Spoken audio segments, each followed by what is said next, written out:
Dear friends and professionalist, I Uday Singh advocate speaking. ನೀವೆಲ್ಲರೂ ಸಹ ನನ್ನ ಚಾನಲನ್ನು ನೋಡ್ತಾ ಇದ್ದೀರಾ ಅಂತ ನಾನು ಅಂದ್ಕೊಂಡಿದ್ದೀನಿ. ಶೇರ್ ಮಾಡಿ, ಲೈಕ್ ಮಾಡಿ, ಕಮೆಂಟ್ ಮಾಡಿ, ಮತ್ತು ನನ್ನ ಚಾನಲ್ಗೆ ಇನ್ನೂ ಯಾರೇ ಸಬ್ಸ್ಕ್ರೈಬ್ ಆಗಿಲ್ಲ ದಯವಿಟ್ಟು ನೀವೆಲ್ಲರೂ ಸಬ್ಸ್ಕ್ರೈಬ್ ಆಗಬೇಕಂತ ಕೇಳ್ಕೊಳ್ತಾ, ಇವತ್ತಿನ ದಿನ ನಾನು ಇನ್ನೊಂದು ವಿಷಯವನ್ನು ಇಟ್ಕೊಂಡು ನಿಮ್ಮ ಮುಂದೆ ಬಂದಿದ್ದೀನಿ. ಇವತ್ತು ನಾನು ಆಯ್ಕೆ ಮಾಡ್ಕೊಂಡಿರ್ತಕ್ಕಂಥ ವಿಷಯ ಅಂತಂದ್ರೆ, ಎನ್ಎ ಮಾಡಿಸಲು ಭೂ ಪರಿವರ್ತನಾ ಕಾಯ್ದೆ 1964 ಪ್ರಕಾರ ಜಿಲ್ಲಾಧಿಕಾರಿಗಳಿರ್ಬೋದು ಅಥವಾ ಪ್ರಾಧಿಕಾರದವರು ಹಾಕುವಂತ ಷರತ್ತುಗಳೇನು ಅನ್ನೋದನ್ನ ನಾವಿವತ್ತು ಈ ವಿಡಿಯೋ ಮೂಲಕ ತಿಳ್ಕೊಳ್ಳಿಕ್ಕೆ ಪ್ರಯತ್ನ ಮಾಡೋಣ.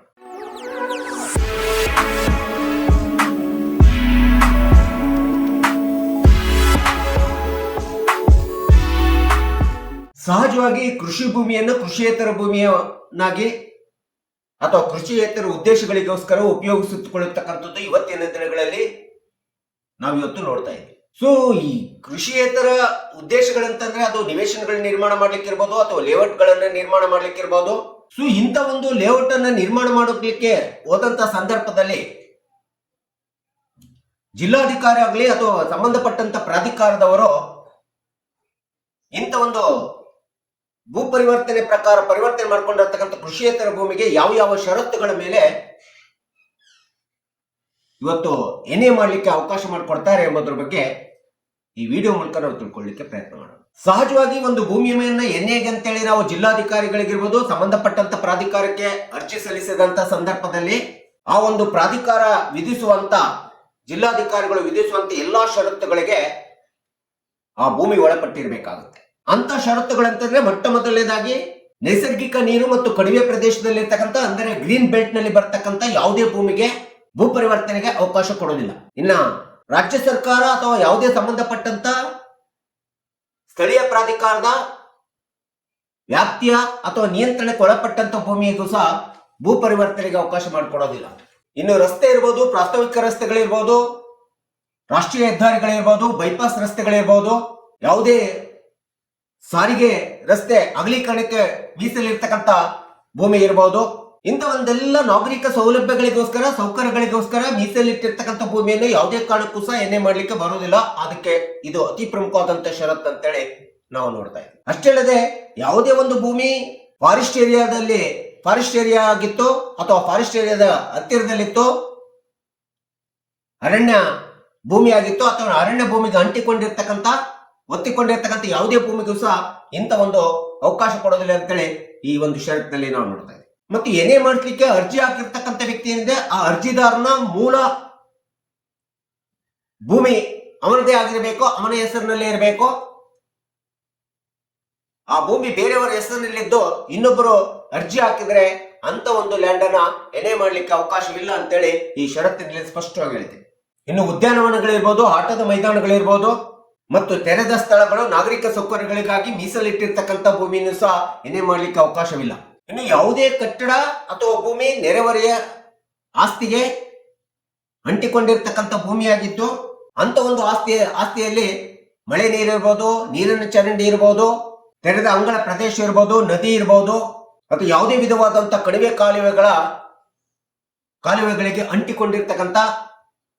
ಒತ್ತಿಕೊಂಡಿರ್ತಕ್ಕಂಥ ಭೂಮಿಯನ್ನ ಸಹ ಯಾವುದೇ ವಿಧವಾಗಿ ಕೃಷಿಯೇತರ ಉದ್ದೇಶಗಳಿಗಾಗಿ ಅನುಸರಿಸಲಿಕ್ಕೆ ಬರೋದಿಲ್ಲ ಅಂತೇಳಿ ಷರತ್ತಿನಲ್ಲಿ ಹೇಳಲಾಗಿದೆ. ಇನ್ನು ಪರಂಪರಾಗತವಾಗಿ ನಿರ್ಮಿಸಲ್ಪಟ್ಟಿರ್ತಕ್ಕಂಥ ಸ್ಮಾರಕಗಳಿರ್ಬೋದು, ರೈಲ್ವೆ ನಿಲ್ದಾಣಗಳಿರ್ಬೋದು, ಏರ್ಲೈನ್ಸ್ಗಳಿರ್ಬೋದು ಮತ್ತು ರಕ್ಷಣಾ ನಿಯಂತ್ರಣವಾದಂತ ವ್ಯವಸ್ಥೆ ಇರ್ಬೋದು, ಈ ಎಲ್ಲ ಸೌಕರ್ಯಗಳಿಗೋಸ್ಕರ ಇರ್ತಕ್ಕಂಥ ಭೂಮಿಯಲ್ಲೂ ಸಹ ಎನ್ಎ ಮಾಡ್ಲಿಕ್ಕೆ ಅವಕಾಶವಿಲ್ಲ. ಇನ್ನು ಹೈ ಟೆನ್ಷನ್ ವಿದ್ಯುತ್ ತಂತಿಗಳು ಹರಿದಿರ್ಬೋದು ಮತ್ತೆ ಅದಕ್ಕೆ ಸಂಬಂಧಪಟ್ಟಂತ ಕಂಬಗಳು, ಯಾವುದೇ ವಿಧವಾದಂತ ಫೈರ್ ಬೆಂಕಿಯನ್ನು ಆರಿಸಲಿಕ್ಕೆ ಬೇಕಾಗಿರ್ತಕ್ಕಂಥ ರಕ್ಷಣಾ ಕ್ರಮಗಳಿಗೆ ತೊಂದರೆ ಆಗುವಂತ ರೀತಿಯಲ್ಲೂ ಸಹ ಅಂತ ಭೂಮಿಯನ್ನು ಸಹ ಕೃಷಿಯೇತರ ಉದ್ದೇಶಗಳಿಗೆ ಅನುಸರಿಸಲಿಕ್ಕೆ ಜಿಲ್ಲಾಧಿಕಾರಿಗಳು ಅವಕಾಶ ಕೊಡೋದಿಲ್ಲ. ಇದು ಸಹ ಒಂದು ಅತಿ ಪ್ರಮುಖವಾದಂತ ಷರತ್ತಾಗಿದೆ. ಇನ್ನು ಭಾರತ ಸರ್ಕಾರದ ಕೇಂದ್ರ ಸರ್ಕಾರದ ನಿಯಂತ್ರಣಕ್ಕೊಳಪಟ್ಟಂತ ಯಾವುದೇ ಕರಾವಳಿ ಪ್ರದೇಶಗಳಿದ್ದಂತ ಸಂದರ್ಭದಲ್ಲೂ ಸಹ ಅಂತ ಒಂದು ಕರಾವಳಿ ಪ್ರದೇಶಗಳಲ್ಲಿ ಬರ್ತಕ್ಕಂಥ ಭೂಮಿಯನ್ನು ಸಹ ಕೃಷಿಯೇತರ ಭೂಮಿಯನ್ನಾಗಿ ಕೃಷಿಯೇತರ ಉದ್ದೇಶಗಳಿಗೋಸ್ಕರ ಪರಿವರ್ತನೆ ಮಾಡ್ಕೊಳ್ಳಿಕ್ಕೆ ಪ್ರಾಧಿಕಾರವಾಗ್ಲಿ ಜಿಲ್ಲಾಧಿಕಾರವಾಗ್ಲಿ ಒಪ್ಪಿಗೆಯನ್ನ ಪರ್ಮಿಷನ್ ಕೊಡೋದಿಲ್ಲ ಎಂಬತಕ್ಕಂಥದ್ದನ್ನ ನಾವಿಲ್ಲಿ ನೆನಪಿಸ್ಕೋಬೇಕಾಗಿದೆ. ಸೊ ಇಂಥ ಯಾವುದೇ ಕೃಷಿ ಭೂಮಿಯನ್ನ ಕೃಷಿಯೇತರ ಭೂಮಿಯನ್ನಾಗಿ ಪರಿವರ್ತನೆ ಮಾಡಬೇಕಾದ್ರೆ ಭೂ ಪರಿವರ್ತನಾ ಕಾಯ್ದೆ 1964 ಮತ್ತು Karnataka city and town planning ಪ್ರಕಾರ 1961-63 ಕಾಯ್ದೆಯ ಪ್ರಕಾರವೂ ಸಹ ಈ ಕಾಯ್ದೆಯ ಕ್ಲಾಸ್ 14 ನಿಯಮಗಳಿಗೆ ಎಲ್ಲವೂ ಸಹ ಒಳಪಟ್ಟಿರಬೇಕಾಗುತ್ತೆ. ಇನ್ನು ಯಾವುದೇ ಒಂದು ಭೂಮಿಯನ್ನ ಭೂ ಪರಿವರ್ತನೆ ಮಾಡ್ಕೊಂಡ್ಬಿಟ್ಟು ನಿವೇಶನಗಳನ್ನ ಅತಿ ಹೆಚ್ಚಿನ ಕಟ್ಟಡಗಳನ್ನ ಬಿಲ್ಡರ್ಸ್ ಗಳು ನಿರ್ಮಾಣ ಮಾಡ್ತಿದ್ದಾರೆ ಅಂತಂದ್ರೆ ಅಲ್ಲಿ ಇಂಜಿನಿಯರ್ ಬ್ಲೂ ಪ್ರಿಂಟ್ ಅವಶ್ಯಕತೆ ಇದೆ, ಇಂಜಿನಿಯರ್ಸ್ ಎಸ್ಟಿಮೇಟ್ ತುಂಬಾ ಅವಶ್ಯಕತೆ ಇದೆ, ಮತ್ತು ಸಿಟಿ ಮಾಸ್ಟರ್ ಪ್ಲಾನ್ ಅನ್ನು ಇಂಪ್ಲಿಮೆಂಟೇಷನ್ ಮಾಡಬೇಕಾಗುತ್ತೆ, ಮತ್ತು capacity of the building construction certificate ಸಹ ತುಂಬಾ ಅವಶ್ಯಕತೆವಾಗಿ ಪಡ್ಕೋಬೇಕಾಗುತ್ತೆ ಪ್ರಾಧಿಕಾರದ ಮೂಲಕ. ಮತ್ತು ಅಗ್ನಿಶಾಮಕ ದಳದವರಿಂದ LOC ಸರ್ಟಿಫಿಕೇಟ್ ಕೂಡ ಪಡ್ಕೋಬೇಕಾಗುತ್ತೆ. ಇದು ಸಹ ಒಂದು ಅತಿ ಪ್ರಮುಖವಾದಂತ ಅಂಶ ಆಗಿದೆ. ಇನ್ನು 1964ರ ಭೂ ಪರಿವರ್ತನೆ ಕಾಯ್ದೆ ಪ್ರಕಾರ ಯಾವುದೇ ಸಿಟಿ ಟೌನ್ ಪ್ಲಾನಿಂಗ್ ಮಾಸ್ಟರ್ ಪ್ಲಾನಿನ ಅಡಿಯಲ್ಲಿ ಬಂದಂತ ಅನುಮೋದನೆಗೋಸ್ಕರ ಇಟ್ಟಿರ್ತಕ್ಕಂಥ ಭೂಮಿಯನ್ನು ಕೂಡ ಏನೇ ಮಾಡಲಿಕ್ಕೆ ಅವಕಾಶ ಮಾಡಿಕೊಡೋದಿಲ್ಲ. ಹೀಗೆ ಸರ್ಕಾರದ ವಿಶೇಷವಾಗಿ ಜಿಲ್ಲಾಧಿಕಾರಿಗಳು ಮತ್ತು ಪ್ರಾಧಿಕಾರದ ನಿರ್ದಿಷ್ಟವಾದಂತ ನಿಯಮಗಳಿಗೆ ನಿಯಂತ್ರಣಗಳಿಗೆ ಭೂಮಿಯನ್ನ ಹೊರತುಪಡಿಸಿ ಉಳಿದ ಯಾವುದೇ ಭೂಮಿಯನ್ನು ಸಹ ಕೃಷಿಯೇತರ ಉದ್ದೇಶಗಳಿಗೋಸ್ಕರ ಸೌಲಭ್ಯಗಳಿಗೋಸ್ಕರ ಸಕ್ರಮಗೊಳಿಸಲಿಕ್ಕೆ ಸಂಪೂರ್ಣವಾದಂತ ಅಧಿಕಾರ ಜಿಲ್ಲಾಧಿಕಾರಿಗಳಿಗೆ ಮತ್ತು ಪ್ರಾಧಿಕಾರಕ್ಕೆ ಇರ್ತಕ್ಕಂಥದ್ದು ನಾವು ನೋಡ್ತೀವಿ. ಈ ಎಲ್ಲ ಷರತ್ತುಗಳು ತುಂಬಾ ಅವಶ್ಯಕವಾಗಿರ್ತವೆ. ಇನ್ನು ಖುಷ್ಕಿ ಭೂಮಿ ಅಂತೇಳಿ ಬೆಂಗಳೂರಿನಂತ ದೊಡ್ಡ ಸಿಟಿ ಮೆಟ್ರೋಪಾಲಿಯನ್ ಸಿಟಿ ಒಳಗಡೆ ಬರ್ತಕ್ಕಂಥ ಸಂದರ್ಭದೊಳಗಡೆ ಇಂಥ ಒಂದು ದೊಡ್ಡ ನಗರ ಪಟ್ಟಣಗಳಲ್ಲಿ ಬರ್ತಕ್ಕಂಥ ಭೂಪ್ರದೇಶ ಅಂತ ಏನಿದೆ, ಆ ಭೂಪ್ರದೇಶದಲ್ಲಿ ಬರ್ತಕ್ಕಂಥ ODR ಇರಬಹುದು ಅಥವಾ CDP ಇರಬಹುದು. ಈ ಮೆಟ್ರೋಪಾಲಿಯನ್ ಏರಿಯಾದಲ್ಲಿ ಬರ್ತಕ್ಕಂಥ ಯಾವುದೇ ODR ಮತ್ತು CDP ವ್ಯಾಪ್ತಿಗೊಳಪಟ್ಟಿರ್ತಕ್ಕಂಥ ಭೂಮಿಯನ್ನ ಅಲ್ಲಿಯ ಜಿಲ್ಲಾಧಿಕಾರಿಗಳಿಗೆ ಭೂ ಪರಿವರ್ತನೆ ಮಾಡಲಿಕ್ಕೆ ಅಗ್ರಿಕಲ್ಚರ್ ಲ್ಯಾಂಡ್ ಅನ್ನ ಕೃಷಿ ಭೂಮಿಯನ್ನು ಕೃಷಿಯೇತರ ಭೂಮಿಯನ್ನಾಗಿ ಮಾಡಲಿಕ್ಕೆ ಪರ್ಮಿಷನ್ ಕೊಡ್ತಕ್ಕಂಥ ಅಧಿಕಾರ ಯಾವುದೇ ಜಿಲ್ಲಾಧಿಕಾರಿಗಳಿಗೆ ಇಲ್ಲ ಅಂತೇಳಿ ಸ್ಪಷ್ಟವಾಗಿ ಈ ಷರತ್ತಿನ ಹೇಳಿರ್ತಕ್ಕಂಥದ್ದು ನಾವು ನೋಡ್ತಾ ಇದ್ದೀವಿ. ಒಂದು ವೇಳೆ ಈ ಭೂಮಿಯನ್ನ ಏನೇ ಮಾಡಿಸ್ಕೊಂಡ್ಬಿಟ್ಟು ನಿವೇಶನಗಳನ್ನ ಲೇಔಟ್ ಅನ್ನ ನಿರ್ಮಾಣ ಮಾಡುವಂತ ಸಂದರ್ಭದಲ್ಲಿ ಅದು ಬಿಲ್ಡರ್ಸ್ ಇರ್ಬೋದು ಅಥವಾ ಯಾವುದೇ ವಿಧವಾದಂತ ಮಾಲೀಕರು ಇರ್ಬೋದು, ಈ ರೀತಿ ಏನೇ ಮಾಡಿಸ್ಕೊಂಡ್ಮೇಲೆ ತಾವು ಲೇಔಟ್ ನಿರ್ಮಾಣ ಮಾಡಿ ನಿವೇಶನ ಕಟ್ಟಬೇಕಾದ್ರೆ ಆ ಒಂದು ಬಡಾವಣೆ ನಿರ್ಮಾಣ ಮಾಡುವಂತ ಸಂದರ್ಭದಲ್ಲಿ ಲೇಔಟ್ಗೆ ಬಡಾವಣೆಗೆ ಬೇಕಾಗಿರ್ತಕ್ಕಂಥ ಎಲ್ಲ ಸಾರ್ವಜನಿಕ ಸೌಕರ್ಯಗಳನ್ನು ಒದಗಿಸಿಕೊಡ್ಬೇಕಾಗುತ್ತೆ. ಈ ಎಲ್ಲ ಸಾರ್ವಜನಿಕ ಸೌಕರ್ಯಗಳನ್ನ ಒದಗಿಸಿಕೊಟ್ಟು ಇಂಥ ಒಂದು ಷರತ್ತುಗಳಿಗೆ ಒಳಪಟ್ಟು ನೀವು ಲೇಔಟ್ ಮತ್ತು ನಿವೇಶನವನ್ನು ಕಟ್ಟಲಿಕ್ಕೆ ಅವಕಾಶ ಇದೆ ಅಂತೇಳಿ ಜಿಲ್ಲಾಧಿಕಾರಿಗಳು ಮತ್ತು ಪ್ರಾಧಿಕಾರ ಸ್ಪಷ್ಟವಾಗಿ ಷರತ್ತು ಹೇಳ್ತಿದೆ. ಅಂತ ಒಂದು ಲೇಔಟ್ ನಲ್ಲಿ ಬೇಕಾಗಿರ್ತಕ್ಕಂಥ ಸಾರ್ವಜನಿಕ ಸೌಕರ್ಯಗಳು ಷರತ್ತುಗಳೇನಂತಂದ್ರೆ ಸ್ಪಷ್ಟವಾಗಿ ವಿದ್ಯುತ್ ಸಂಪರ್ಕವನ್ನು ಒದಗಿಸಿಕೊಡ್ಬೇಕು ಲೇಔಟಿಗೆ, ಮತ್ತು ಒಳಚರಂಡಿ ನೈರ್ಮಲ್ಯದ ವ್ಯವಸ್ಥೆಯನ್ನ ಒದಗಿಸಿಕೊಡ್ಬೇಕು. ಆ ಲೇಔಟ್ಗೆ ಬೇಕಾಗಿರ್ತಕ್ಕಂಥ ರಸ್ತೆ ನಿರ್ಮಾಣಗಳನ್ನು ಒದಗಿಸಿಕೊಡ್ಬೇಕಾಗುತ್ತೆ. ಅತಿ ಪ್ರಮುಖವಾಗಿರ್ತಕ್ಕಂಥ ನೀರಿನ ಅನುಕೂಲವನ್ನ ಸೌಲಭ್ಯವನ್ನು ಸಂಪೂರ್ಣವಾಗಿ ಕೊಡಬೇಕಾಗುತ್ತೆ ಲೇಔಟಿಗೆ.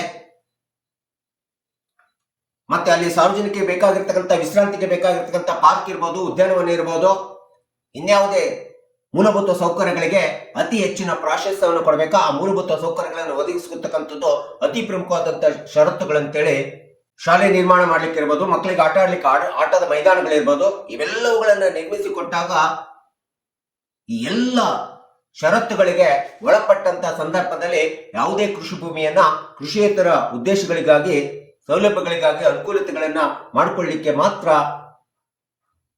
ಜಿಲ್ಲಾಧಿಕಾರಿ ಸಂಬಂಧ ಪ್ರಾಧಿಕಾರ ಅನುಮೋದನೆ ಕೊಡಲಿಕ್ಕೆ ಸಾಧ್ಯ ಆಗ್ತದೆ.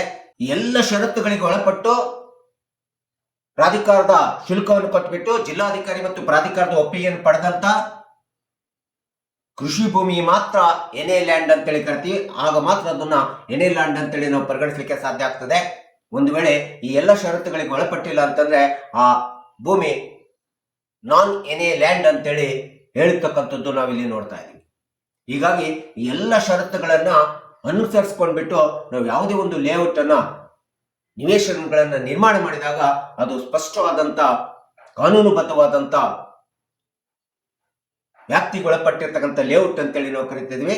ಸೊ ಹೀಗಾಗಿ ಈ ಎಲ್ಲ ಷರತ್ತುಗಳು ನಾವು ಬಿಲ್ಡರ್ಸ್ ಗಳಾಗಿರ್ಬೋದು ಅಥವಾ ಸಾರ್ವಜನಿಕರಾಗಿರ್ಬೋದು ಮತ್ತು ಪಕ್ಷಕಾರರು ಮತ್ತು ನಾವೆಲ್ಲರೂ ಸಹ ತಿಳ್ಕೊಬೇಕೆಂಬತಕ್ಕಂಥ ಹಿನ್ನೆಲೆಯನ್ನು ಇಟ್ಕೊಂಡು ಈ ವಿಡಿಯೋನ ಮಾಡಿದ್ದೀನಿ. ದಯವಿಟ್ಟು ನನ್ನ ವಿಡಿಯೋ ಇಷ್ಟ ಆಗಿದ್ರೆ ಶೇರ್ ಮಾಡಿ, ಲೈಕ್ ಮಾಡಿ, ಕಮೆಂಟ್ ಮಾಡಿ, ಮತ್ತು ನನ್ನ ಚಾನೆಲ್ಗೆ ಇನ್ನೂ ಯಾರ್ಯಾರು ಸಬ್ಸ್ಕ್ರೈಬ್ ಆಗಿಲ್ಲ ದಯವಿಟ್ಟು ನೀವೆಲ್ಲರೂ ಸಬ್ಸ್ಕ್ರೈಬ್ ಆಗ್ಬೇಕಂತ ಹೇಳ್ಕೊಳ್ತಾ ಇವತ್ತಿನ ವಿಷಯಕ್ಕೆ ವಿರಾಮವನ್ನು ಹೇಳ್ತೀನಿ. ಇನ್ನೊಂದು ವಿಷಯ ತೆಗೆದುಕೊಂಡು ನಿಮ್ಮ ಮುಂದೆ ಬರ್ತೀನಿ. ಜೈ ಹಿಂದ್, ಜೈ ಕರ್ನಾಟಕ.